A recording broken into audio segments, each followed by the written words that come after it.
یہودی چاہتے ہیں کہ اللہ کے نور کو اپنے منہ کی پھونکوں سے بجھا دیں۔ تاریخی اعتبار سے سب سے پہلے چلیے اس ماحول میں جب یہ آیات نازل ہوئی ہیں، اس وقت اگرچہ اسلام کی مخالفت میں دو گروہ تھے جو سرگرم تھے، ایک مشرکین عرب جن کے سر خیل تھے مشرکین مکہ، اور دوسرے یہودی۔ چنانچہ یہی بات ہے جو سورہ مائدہ میں فرمائی گئی، لَتَجِدَنَّ أَشَدَّ النَّاسِ عَدَاوَةً لِلَّذِينَ آمَنُوا الْيَهُودَ وَالَّذِينَ أَشْرَكُوا، تم پاؤ گے کہ اہل ایمان سے دشمنی میں شدید ترین تمام انسانوں میں یہودی ہیں اور مشرک ہیں۔ مکے کے مشرک یا جزیرہ نما عرب کے مشرک اس وقت جن کے سر خیل تھے، جن کے لیے قرآن مجید میں سورہ توبہ میں ائمہ کا لفظ آیا ہے، فَقَاتِلُوا أَئِمَّةَ الْكُفْرِ، ایک طرف وہ تھے جو شدید مخالف اور دوسری طرف یہودی، لیکن ان دونوں کی مخالفت کے انداز میں فرق تھا۔ یہ نوٹ کرنا چاہتا ہوں میں آج، اچھی طرح سمجھ لیجئے۔ پہلا فرق یہ تھا کہ مشرکین عرب سامنے سے وار کرتے تھے جمع مردی کے ساتھ، ان کے مقابلے میں ان کی مخالفت میں کمینگی نہیں تھی۔ وہ اپنے باطل معبودوں کے لیے بھی گردن کٹا رہے تھے۔ ابو جہل نے کہا تھا ذرا نیچے سے گردن کاٹنا تاکہ اونچی نظر آئے کہ سردار کی گردن ہے جب تم کسی چیز پر اس کو اوپر لٹکاؤ گے۔ 70 جانیں انہوں نے پیش کی ہیں بدر میں اپنے دین باطل کے لیے اور اپنے معبودان باطل کے لیے۔ اس کے برعکس یہودیوں کی مخالفت تھی کمینگی والی مخالفت، ان میں مقابلے کی ہمت نہیں تھی، جرأت نہیں تھی۔ لا یقاتلونکم جمیعا، سورہ حشر میں فرمایا یہ یہودی کبھی تم سے مسلمانوں جمع ہو کر جمعیت کی شکل میں ڈٹ کر میدان میں آ کر مقابلہ نہیں کر سکیں گے۔ الا فی قری محصنۃ او من وراء جدر، بڑے مضبوط قلعہ بندیوں میں اپنے آپ کو محفوظ کر کے اور فصیلوں کے پیچھے سے، دیواروں کے پیچھے سے، عورتوں کی طریقے سے پتھراؤ کریں گے، اس کے سوا کچھ نہیں کر سکتے۔ تو پہلا فرق یہ تھا کہ مشرکین مکہ اور مشرکین عرب بالعموم مخالفت کر رہے تھے، لیکن ان کی مخالفت جمع مردوں والی مخالفت تھی، سامنے کے دشمن کی حیثیت سے کھلم کھلا علی الاعلان، جبکہ یہودیوں کی مخالفت میں کمینگی تھی، سازشی انداز تھا، خود لڑنے کی بجائے دوسروں کو ابھار ابھار کر لاتے تھے۔ اور دوسرا بڑا فرق کیا تھا؟ اس پہلے فرق کو تو نمایاں کیا اسی لفظ سے کہ گویا کہ اپنے منہ کی پھونکوں سے بجھانا چاہتے ہیں۔ ابو جہل بھی بجھانا چاہتا ہے اللہ کے نور کو، لیکن اپنے زور بازو کی بنیاد پر۔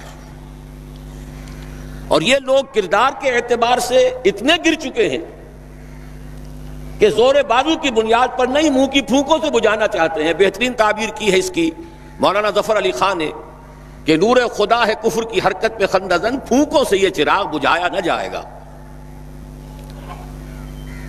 دوسرا فرق یہ تھا کہ اگرچہ مشرکین میں بھی ایسے لوگ تھے جو پہچان چکے تھے کہ محمد اللہ کے رسول ہیں، سچے ہیں، صادق ہیں، لیکن وہ استثنائی معاملات تھے، وہ غافل تھے۔ قرآن مجید میں بار بار ان کے کفر کے لیے ایک توجیہ پیش کی گئی ہے کہ ان کے پاس کوئی رسول آیا ہی نہیں، ان کے لیے رسالت اور نبوت بڑی ایک عجیب سی شے تھی، وہ چیزیں ان کے ذہن سے بالکل خارج ہو چکی تھی۔ لیکن یہود کا معاملہ اس کے برعکس تھا، وہ 100% پہچانتے تھے محمد رسول اللہ کو صلی اللہ علیہ وسلم، بالخصوص ان کے علماء، یعرفونہ کما یعرفون ابناءہم، پہچانتے ہیں اسے جیسے کہ اپنے بیٹوں کو پہچانتے ہیں، علی وجہ البصیرۃ، وہ کسی مغالطے میں نہیں تھے، پوری ڈٹائی کے ساتھ پہچانتے ہوئے۔ آپ کو تو معلوم ہے کہ حضور صلی اللہ علیہ وسلم کی جو نشانیاں ہیں ان کا تو معاملہ بہت آگے کی بات ہے۔ حضور کے ادنا رفقا کا معاملہ کیا تھا کہ حضرت عمر رضی اللہ تعالیٰ عنہ کے بارے میں پوری ان کی صفات ان کے ہاں موجود تھی، اور عیسائی علماء نے ان کے ساتھ ٹیلی کر کے ہی حضرت عمر کو سامنے کھڑے ہو کے دیکھ کر اور پھر جو ہے یروشلم کا قبضہ دیا تھا کہ ہاں یہ وہی درویش بادشاہ ہے جس کا ذکر موجود ہے ہماری کتابوں میں کہ یروشلم اس کے ہاتھوں فتح ہوگا۔ تو یہ دو فرق ذہن میں رکھیے، یریدون لیطفئوا نور اللہ بافواہہم واللہ متم نورہ۔ دوسری بات جو سوچنے کی ہے اس آیت میں کہ نور اللہ سے مراد کیا ہے؟ اللہ کا نور ایک اعتبار سے ذہن منتقل ہوتا ہے قرآن حکیم کی طرف۔ نور اصل میں قرآن مجید میں ہدایت کے لیے بھی آتا ہے، تورات کے لیے آیا فیہا ہدی و نور، انجیل کے لیے آیا فیہ ہدی و نور، روشنی ہی سے انسان راستہ دیکھ سکتا ہے۔ الہدا قرآن حکیم، ہدایت کاملہ، اس کے لیے خاص طور پر لفظ آیا ہے۔ سورہ تغابن میں فرمایا فآمنوا باللہ ورسولہ والنور الذی انزلنا واللہ بما تعملون خبیر۔ ایک مفہوم تو یہ ممکن ہے قرآن مجید کے اس اصول کے تحت کہ القرآن یفسر بعضہ بعضا، ویسے یہ کہ اس کا عام مفہوم اسلام، ہدایت، جس معنی میں چاہے لے لیں، لیکن میرا ذہن زیادہ جس چیز کو قبول کر رہا ہے وہ ایک ایسے شخص کی تعبیر ہے جو اگرچہ کوئی معروف عالم دین نہیں تھا،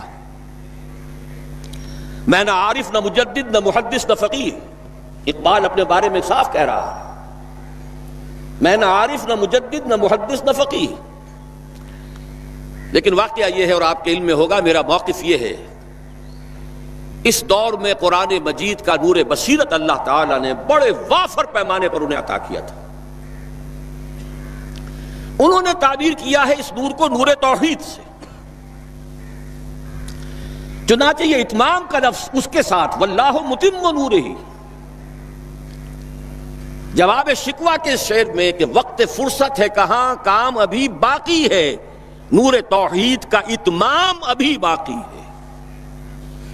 واللہ متم نورہ ویابی اللہ الا ان یتم نورہ، یہ بھی نوٹ کر لیجئے، عربی زبان میں شدید تاکید کرنی ہو تو اس میں فاعل کی شکل میں لایا جاتا ہے، واللہ یتم نورہ بھی ہو سکتا تھا، نہیں واللہ متم نورہ، کر کے رہے گا۔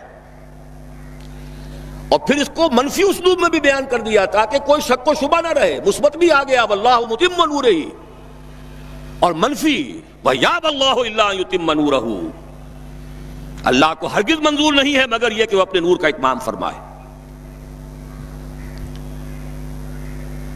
وقت فرصت ہے کہاں کام ابھی باقی ہے، نور توحید کا اتمام ابھی باقی ہے۔ میں چونکہ یہاں اسی تعبیر کو اختیار کر رہا ہوں، اس کے اعتبار سے ایک سوال پیدا ہوتا ہے، کیا نور توحید کسی بھی اعتبار سے نامکمل تھا، ناقص تھا، جس کے اتمام اور تکمیل کی ضرورت تھی؟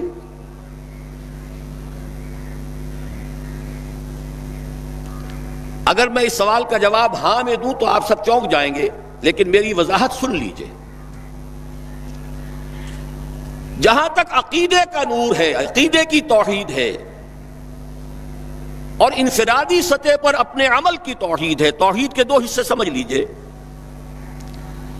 ایک توحید ہے عقیدے کی توحید، اللہ کو ایک ماننا، ایک جاننا، اس کی صفات میں، اس کی ذات میں کسی کو اس کا ساتھی، ہمسر، برابر، ہم پلہ، کفر، ند، ضد نہ سمجھنا۔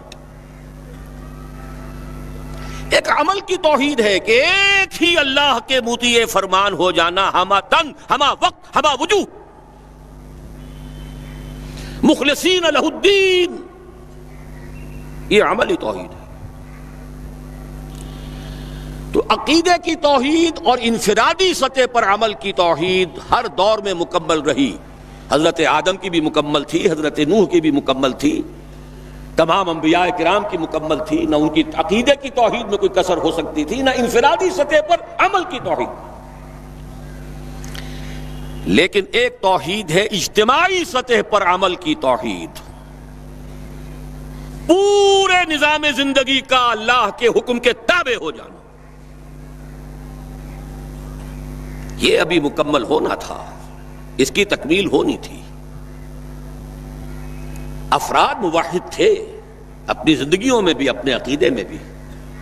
نظام جیسا آج آپ غور کیجئے، بڑے بڑے فنے خواہ موحد موجود ہیں ہمارے ہاں، فنے خواہ سمجھتے ہیں اپنے آپ کو کہ معلوم ہوتا ہے شرک ہمارے قریب بھی نہیں آ سکتا.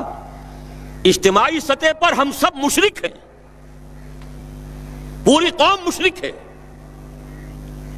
مشرکانہ نظام ہے. جب تک وہ یکون الدین کلہ للہ نہیں ہوتا یہ نظام مشرکانہ ہے، قانون اللہ کا نہیں ہے. آپ کی عدالتوں میں اللہ کے حکم کی کوئی حیثیت نہیں ہے، آپ کی منڈیوں میں اور بازاروں میں اللہ کا حکم نہیں چلتا ہے. معلوم یہ ہوا کہ ایک ہے اجتماعی توحید. کچھ مواقع ضرور آئے ہیں تاریخ انسانی میں جبکہ اجتماعی توحید بھی ہوئی، حکومت قائم ہوئی حضرت داؤد کی اور حضرت سلیمان کی، وہ اجتماعی توحید کی تھی. لیکن ایک بات نوٹ کر لیجئے گا، یہ میرا اصل میں کل کی تقریر کا موضوع ہے. یہ کام تاریخ انسانی میں صرف ایک مرتبہ ہوا ہے کہ ایک فرد واحد اپنی دعوت کا آغاز کرے اور تمام مراحل سے گزار کر اپنی اس دعوت اور تحریک کو اور توحید کامل تک معاشرے کو پہنچا دے. یہ اس سے پہلے کبھی نہیں ہوا. حضرت داؤد کو تو راہ چلتے حکومت مل گئی تھی، جنگ تو ہو رہی تھی حضرت طالوت اور جالوت کی. وہ تو ایک گڈریا اپنا گوپیا لے کر آ گیا ہے وقت پر اتفاقاً، اور اس گوپیے کی جو پتھر تھا وہ جالوت کے آنکھوں کے اس کی زرہ میں جو سوراخ تھا اس میں سے ہو کر اس کے بھیجے میں گزر گیا، مارا گیا، حکومت مل گئی. کیا حضرت داؤد ایک داعی کی حیثیت سے سامنے آئے تھے؟ کیا انہوں نے اپنی کوئی جماعت بنائی تھی؟ کیا ان مراحل سے گزرے تھے؟ قطعاً نہیں. صرف ایک مرتبہ ہوا ہے تاریخ انسانی میں، اور وہ محمد الرسول اللہ صلی اللہ علیہ وسلم. فرد واحد سے بات شروع کر کے یہ جو آتا ہے خطبات جمعہ میں آپ سنتے وحد اللہ، توحید باب تفعیل سے، اور اپنی توحید کو خالص کرو اور خالص کرو اور خالص کرو اور خالص کرو، شرک سے اسے ہر اعتبار سے پاک کر دو. یہ تو پوری زندگی کا لائف لانگ ایفرٹ ہے. آخری امتحان توحید کا جو لیا ہے ابراہیم کے رب نے. دیکھیں اس بوڑھے کے دل میں کہیں اپنے بیٹے کی، اکلوتے بیٹے کی محبت تو ہم سے زیادہ نہیں ہو گئی. کیسے کیسے امتحانات سے گزر چکا وہ بوڑھا، کیسے کیسے امتحانات. لیکن آخری امتحان دعائیں مانگ مانگ کر بیٹا لیا تھا. فلما بلغ معہ السعی، اور جب اب ذرا ہاتھ بٹانے کے قابل ہوا، کہیں اس کی محبت ہماری محبت سے زائد تو نہیں ہو گئی. انی ارا فی المنام انی اذبحک فانظر ماذا تری. اسی لیے جو آتا ہے قرآن مجید میں بار بار حضرت ابراہیم کے لیے آخری سند کے الفاظ آتے ہیں وما کان من المشرکین، شرک کے ہر شائبے سے پاک. تو یہ توحید عملی اجتماعی سطح پر ہونی باقی تھی. اس کا تعلق ہے اگلی آیت سے. یہ کب ہوگی؟ هو الذی ارسل رسولہ بالہدی ودین الحق لیظہرہ علی الدین کلہ ولو کرہ المشرکون. اللہ نے اپنے ان آخری رسول کو محمد صلی اللہ علیہ وسلم کو تو بھیجا ہی ہے الہدا، وہ دین حق اور الہدا اور دین حق دے کر تاکہ غالب کریں. جب تک دین غالب نہیں توحید ناقص ہے. عقیدے کی توحید ہو سکتا ہے کہ ہو، انفرادی سطح پر بھی ہو سکتا ہے، ایک آدمی جہاں جہاں بھی اللہ کا حکم مان سکتا ہو مان رہا ہو، لیکن آخر وہ کسی قوم کا فرد ہے، کسی ریاست کا شہری ہے، کسی خاندان کا فرد ہے، چہار طرف سے جکڑا ہوا ہے رشتوں میں اور تعلقات میں. اس کی زندگی کے کتنے گوشے ہیں کہ جن کو ابھی وہ مشرکانہ نظام اپنی گرفت میں لیے ہوئے ہیں. یہ در حقیقت اسی وقت ہوگا جبکہ اللہ کا دین غالب ہو جائے. هو الذی ارسل رسولہ بالہدی ودین الحق لیظہرہ علی الدین کلہ ولو کرہ المشرکون. مشرک تو کبھی پسند نہیں کریں گے. یہاں ذرا شرک کو سمجھ لیجئے، یہ شرک صرف عقیدے کا نہیں. آج کا سب سے بڑا شرک کیا ہے؟ اللہ کا اللہ کو دو، ریاست کا ریاست کو دو. یہ سیکولر نظام ہے، یہاں پر جو ہے حاکمیت عوام چلے گی. جاؤ مسجدوں میں اللہ کا حکم نافذ کر لو.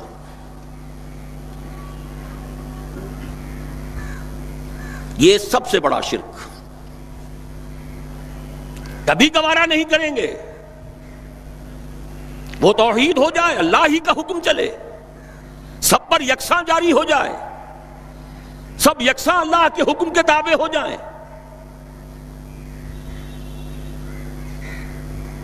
وَلَوْ كَرِهَ الْمُشْرِكُونَ، مشرک کبھی نہیں چاہیں گے، لیکن ان کی مخالفت کے علی الرغم، ان کی ساری ریشہ دوانیوں کے باوجود، ان کی تمام سازشوں کے باوجود اللہ کا دین غالب ہو کر رہے. اب ذرا تاریخی اعتبار سے جائزہ لیجئے. ابھی ہم تھے اس ماحول میں جبکہ ابھی یہ آیات نازل ہو رہی تھی. پہلی بات تو یہ سمجھ میں آ گئی کہ محمد الرسول اللہ صلی اللہ علیہ وسلم کا مقصد بعثت ہے غلبہ دین. یہ نوٹ کرنے کی بات ہے، کسی اور رسول کے لیے اللہ نے قرآن مجید میں یہ الفاظ استعمال نہیں کیے. شاہد سب تھے، مبشر سب تھے، نذیر سب تھے، داعی سب تھے، مبلغ سب تھے، معلم سب تھے، مربی سب تھے، مزکی سب تھے. لیکن یہ کہ هو الذی ارسل رسولہ بالہدی ودین الحق لیظہرہ علی الدین کلہ، صرف محمد کے لیے آئے الفاظ صلی اللہ علیہ وسلم، اور 3 مرتبہ آئے. اب اس کے ساتھ جس کو صغرا کبرا کہتے ہیں لاجک میں پریمیسز، اس کے ساتھ جوڑیے دوسری بات جو قرآن میں 5 مرتبہ آئی ہے، اگرچہ وہ آئی ہے ذرا مختلف الفاظ میں. کہیں فرمایا وَمَا أَرْسَلْنَاكَ إِلَّا رَحْمَةً لِلْعَالَمِينَ، ہم نے نہیں بھیجا ہے محمد صلی اللہ علیہ وسلم آپ کو مگر تمام جہان والوں کے لیے رحمت بنا کر. آپ کی بعثت جغرافیائی، نسلی، قومی، علاقائی حدود سے ماورا، بالا تر. قرآن میں بقیہ سارے رسولوں کی بات آتی ہے تو کہتے ہیں یا قوم یا قوم یا قوم. نوح نے کہا یا قوم اعبدوا اللہ، ہود نے کہا یا قوم اعبدوا اللہ، صالح نے کہا یا قوم اعبدوا اللہ ما لکم من الہ غیرہ. اور قرآن کہتا ہے یا ایھا الناس، یا ایھا الناس اعبدوا ربکم الذی خلقکم والذین من قبلکم لعلکم تتقون. لیکن صریح ترین جو لفظ آیا ہے وما ارسلناک الا کافۃ للناس بشیرا ونذیرا، ہم نے نہیں بھیجا ہے محمد صلی اللہ علیہ وسلم آپ کو مگر پوری نوع انسانی کے لیے بشیر اور نذیر بنا کر. اب ذرا اس کو جوڑیے، محمد کو بھیجا کاہے کے لیے؟ غلبہ دین کے لیے صلی اللہ علیہ وسلم. اور بھیجا کن کے لیے؟ تمام انسانوں کے لیے. کیا نتیجہ نکلتا ہے منطق سے؟ محمد الرسول اللہ صلی اللہ علیہ وسلم کا مقصد بعثت مکمل اسی وقت ہوگا جب پورے عالم انسانیت پر اللہ کا دین غالب آ جائے. ورنہ بات وہی ہے جو اقبال کا شعر سنا چکا ہوں، وقت فرصت ہے کہاں کام ابھی باقی ہے، نور توحید کا اتمام ابھی باقی ہے. لیکن یہ کہ اگر اللہ نے واقعی بھیجا محمد کو دین کے غلبے کے لیے صلی اللہ علیہ وسلم، اور اگر بھیجا ہے پوری نوع انسانی کے لیے، تو ناممکن ہے کہ یہ دنیا ختم ہو جائے اس سے پہلے کہ محمد الرسول اللہ کا مقصد بعثت مکمل ہو.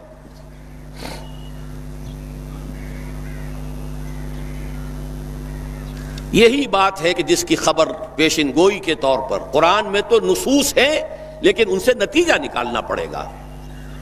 منطق، حضور کو بھیجا پوری نوع انسانی کے لیے اور بھیجا غلبہ دین کے لیے، تو مقصد بعثت کی تکمیل اسی وقت ہوگی جبکہ کل عالم انسانی پر اللہ کا دین غالب آ جائے.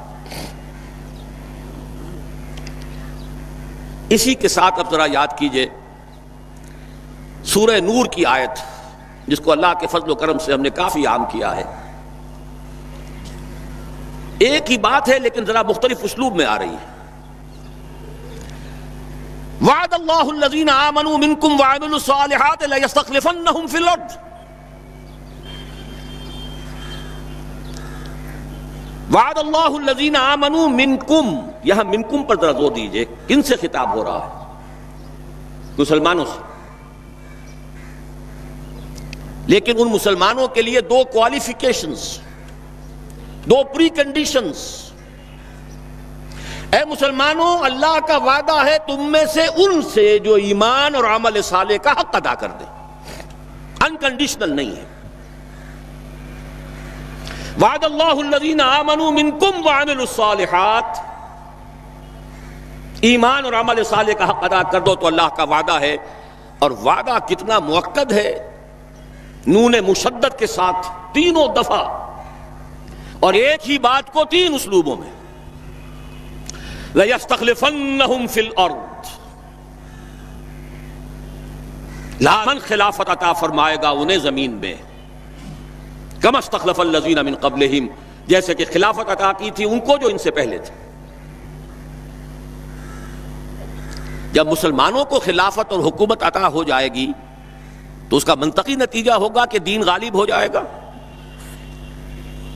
لیکن اس کو بھی کھول کر بیان کر دیا، وَلَا يُمَكِّنَنَّ لَهُمْ دِينَهُمُ الَّذِي ارْتَضَىٰ لَهُمْ، اور لازماً متمکن کر دے گا، غالب کر دے گا ان کے اس دین کو جو اللہ نے ان کے لیے پسند فرما لیا ہے. الْيَوْمَ أَكْمَلْتُ لَكُمْ دِينَكُمْ وَأَتْمَمْتُ عَلَيْكُمْ نِعْمَتِي وَرَضِيتُ لَكُمُ الْإِسْلَامَ دِينًا. اچھا، جب مسلمانوں ہی کی حکومت ہو جائے گی، دین کا غلبہ ہو جائے گا، تو ظاہر بات ہے مسلمانوں کے لیے بندشیں اور خوف تو ختم ہو گئے.